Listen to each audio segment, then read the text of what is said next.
sealed box rests in stillness, its edges untouched by light, its contents veiled in a hush that hums with paradox. Inside, a cat lingers in the twilight, neither dead nor alive, its fate suspended in unseen possibility.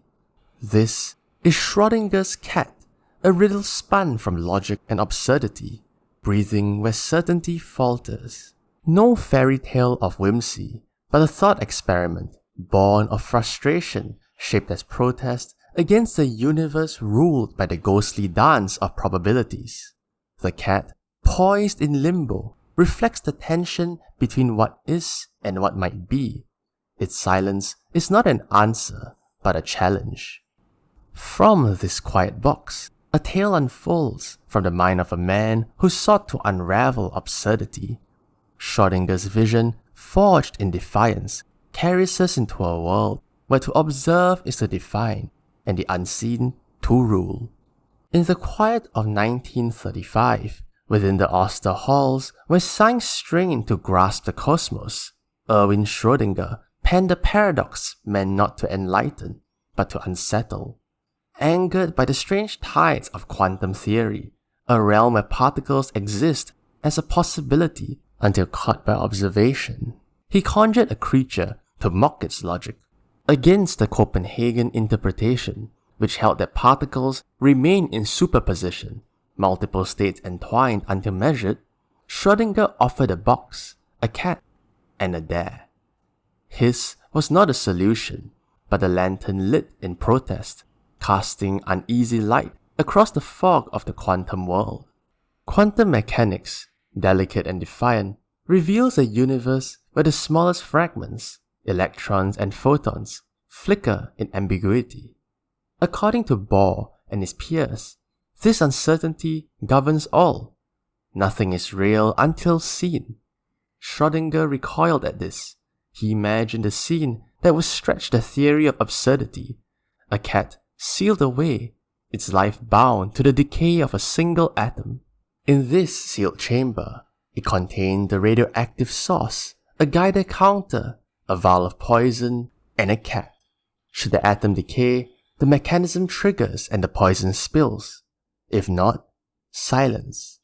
Yet the atom itself is suspended in uncertainty, decay and intact, until the box is opened and revealed to us all.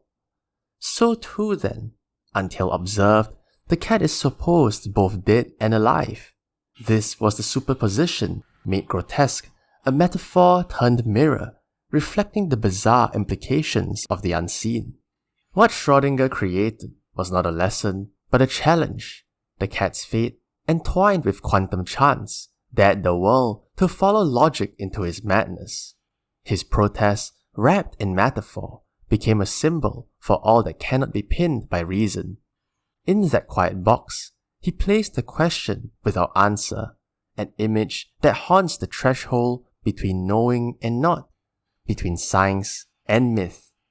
The box remains closed, its contents unseen, yet its meaning lingers. Schrödinger's cat stands as a monument to uncertainty, its breath both drawn and still, its story a whisper passed between those who search the dark for understanding. Within the sealed box, a silent stage is set. Darkness cradles a drama of life and death, spun from the threads of quantum strangeness.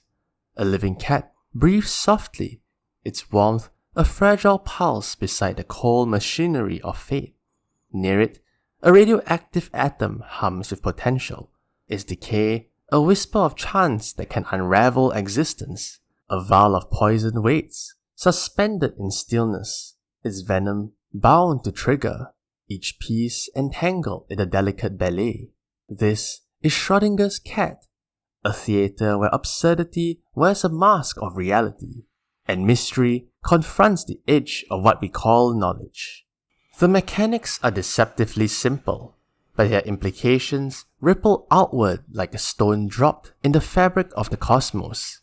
If the atom decays, it sparks a chain reaction. The Geiger counter clicks, the mechanism shatters the vial, and the cat perishes. If the atom remains whole, the cat lives. But in the realm of the quantum, the atom is both decayed and intact until observed, and so the cat, tethered to this microscopic moment, becomes both dead and alive, a paradox wrapped in fur, suspended in a state that defies logic. This is no mere experiment. It is a pageant of the macabre, a collision of the subatomic and the visceral. Here, the abstract laws that govern particles reach up and brush against the breath and blood. Schrödinger's box draws a razor-thin line between the unreal and the undeniable, forcing the mind to reckon with the uncertainty not as a metaphor, but as a fact. The mystery lies not in the outcome, but in the in-between, in the liminal hush where certainty has not yet arrived. To imagine the cat is to glimpse the heart of quantum reality, where observation breathes life into being. Schrödinger's device becomes a mirror to our desire for answers to the nature of existence and to the line between what is and what may be. From this shadowed chamber, the paradox stretches outward, an invitation to imagine a universe where uncertainty is law. The cat, balanced between life and death, carries the burden of a question too large for resolution.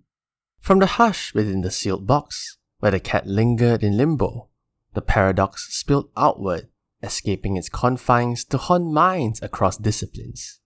Schrödinger's cat was never meant to remain in its quantum cage. It slipped through the thought itself, a symbol not of science alone, but of reality's resistance to simplicity.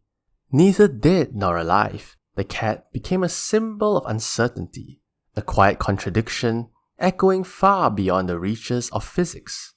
To scientists, it is a compass and a crucible. The cat distills the abstract weirdness of quantum mechanics into something tactile and disturbing, a life balance on a particle's potential. Philosophers see in the cat state a reflection of the human condition, a mirror held to existence itself. It is not just a riddle of science, but of self. What does it mean to be when being might depend on being seen? In the cat's paradox, thinkers find metaphors for knowledge, free will, and consciousness. The cat gives no answers, however. It merely waits, an enigma inviting not to resolution, but contemplation. Likewise, the cat wanders into art, painted in the margins of novels, folded into scripts of films, and etched into lyrics of music. Its story is retold through many tongues, its presence a muse for tales that dance with fate and possibility. The image of a creature trapped in a sealed fate, yet untouched by certainty, speaks to the human soul, our love of mystery, our yearning for answers, but just out of reach. Schrödinger's cat persists not because it was solved, but because it cannot be. It lingers where clarity fails.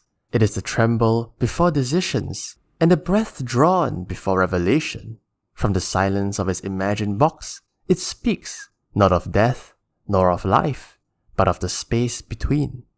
In the end, the box remains unopened, its silence undisturbed. Schrödinger's cat suspends between states. It is no longer just a paradox, but a symbol of possibility and of ambiguity. The cat was never the point, it was the doorway. What began as protest became poetry. A challenge to quantum logic grew into a mirror for the human condition. And through this imagined feline, we are reminded that not all truths reveal themselves, and not all mysteries need solving. Some simply ask to be witnessed. In its stillness, the box invites wonder, not answers. It asks us to stand at the edge of the unknown and marvel at what might be. Because sometimes, the deepest truths are not what is known, but what we choose to be in the unknown. Hi everyone, if you made it this far, thank you so much for watching. But on top of that, thank you all for helping me reach 100 subscribers. The channel has been around for about a month and a half now, and to reach this milestone in that short a period of time, personally is nothing short of a miracle. I really can't imagine 100 people who would support the content, frankly speaking. But A big thanks to all of you. I am eternally grateful. I don't think I can say it any better than this. Thank all of you for watching. Thank all of you for supporting the content. If y'all didn't know, I have a Spotify now. It's been there for a while, but I usually upload the content there too. So if you prefer listening to it as a podcast, I'll link it in the description below. And I don't usually say this, but if you could subscribe and share the videos, it really does go a long way. So yeah, once again, thanks everyone, and see you in the next video.